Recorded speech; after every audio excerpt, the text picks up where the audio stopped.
அஸ்ஸலாமு அலைக்கும். காலையிலே தோட்டத்துக்கு காய் பறிக்க வந்தாச்சு. காய் வந்து தோட்டத்தில் நிறையா இருக்குது, அதை பறிச்சிடலாம். இன்றைக்கி பூசணிக்காய்லாம் வந்து நல்லா பெருசாகிடுச்சு, வெயிட்டு தாங்காமல் தொட்டிலாம் கீழே இறங்கிடுச்சு பாருங்களேன். இந்த பூசணிக்காய் நம்ம இன்றைக்கி பறிக்க போகிறோம். அதுக்கப்புறம் வந்துட்டு அவரைக்காய்லாம் வந்து நிறையா பூ பூத்துருந்துச்சு போன வாரம். இந்த வாரம் வந்து காய் காய்ச்சிருக்கு, அதையும் நம்ம பறிச்சிடலாம். தக்காளி செடியில் வந்து தக்காளி காய் வந்து இந்த மாதிரி கருப்பு உழுவுது, அதனால் கெட்டு போகிறதுனால இருக்கிற காயெல்லாம் வந்து பறிச்சிருவோம். இந்த காய் வந்து லைட்டாக ஒரு டாட் இருந்துச்சா, இதெல்லாம் பறிச்சிடலான்னு சொல்லிட்டு பறிச்சிட்டேன். அதுக்கப்புறம் இன்னொரு தக்காளி செடி இருந்துச்சு, அதில் வந்து நல்லா 2-3 வந்து பழுத்துருந்துச்சு, அதையும் வந்து பறிச்சிடலாம். இந்த தக்காளி செடியில் வந்துட்டு ஒரு 10 காய்கிட்ட இருக்குது. அந்த 10 காயில் வந்து ஒரு 2 இது வந்து இந்த மாதிரி எல்லோயிஸாக இருந்துச்சு. இதெல்லாம் வந்து ஒரு நாள்லேயே வந்து பறித்து வெளியே வச்சுருந்தோம்னா நல்லா பழுத்துரும். அப்புறம் வந்து குழம்புக்கு யூஸ் பண்ணிக்கலாம்னு சொல்லிட்டு பறிச்சிட்டேன். ஒரு சில காய் அப்படியே விட்டுட்டோம்னா இப்போ பார்த்தீங்கன்னா அது மாதிரி கெட்டு போயிடுது, அதனால் வந்து பறிச்சாச்சு. தோட்டத்தில் வந்து கான் போட்டிருந்தோம், இதெல்லாம் வந்து நல்லா பெருசாகிடுச்சு. கொஞ்சம் ஒரு சில கான்லாம் வந்து தொட்டு பார்க்கும்போது முத்துன மாதிரி இருக்குது. இதெல்லாம் வந்து பறிச்சிடலாம். நான் பறிச்சுட்டு நெக்ஸ்ட் வீடியோவில் வந்து உங்களுக்கு வந்து அப்லோட் பண்ணுறேன்.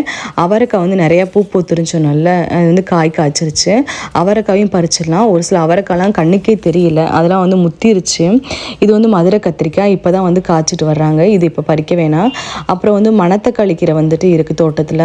ஒரு சில காயெலாம் கருப்பு விழுந்துருந்துச்சு. இதை போன தடவை வந்து கீரை வந்து வச்சோமா, கொஞ்சம் கசப்பாக இருந்துச்சு. அப்புறம் வந்து பாகக்காய் வந்து நிறையா இருக்குது. ஒரு சில காயெலாம் வந்து அதுலேயே வந்து பழுத்துருது, ஒரு சில காய் நல்லாவும் இருக்குது. தரையில் வச்ச பாகக்காய்லாம் வந்துட்டு நல்லா வந்திருக்கு. இது கொடியாக நம்ம வந்து வச்சுருந்தோம், அதெல்லாம் வந்து சரியாகவே வரலை. 2 பாவக்காய் செடியில் தரையில் வச்சது மட்டும் நல்லா வந்திருக்கு. இது வந்து இது முள்ளங்கி வந்து நல்லா காய்ச்சி பெருசாக இருக்குது. இதையும் வந்து நெக்ஸ்ட் வீடியோவில் பறிக்கிறத காட்டுறேன். இது வந்து பீன்ஸு ஒரு 5-6 பீன்ஸ் கிட்ட இருக்குது. ஒரு செடி தான் வச்சுருந்தோம், அதுலேயே வந்து 5-6 கிட்ட பீன்ஸ் கிடச்சிச்சு. இது வந்து கான் வந்து இங்கே ஒரு கான் இருக்குது, மொத்தம் 7 கான் கிட்டே இருக்குது. இது வந்து சக்கரவள்ளி கிழங்கு, ஒன்று வந்து நல்லா வந்திருக்கு, இன்னொரு பையில் வந்து இன்னும் வரலை.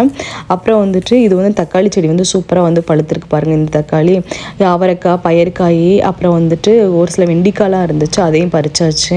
இந்த தடவை வந்து அறுவடை வந்து கொஞ்சம் ஜாஸ்தியாக தான் இருந்தது. பூசணிக்காய், தக்காளி, அவரைக்காய் எல்லாத்தையும் வந்து பறிச்சிட்டு வந்து வீட்டுக்கு கொண்டு வந்துட்டோம்.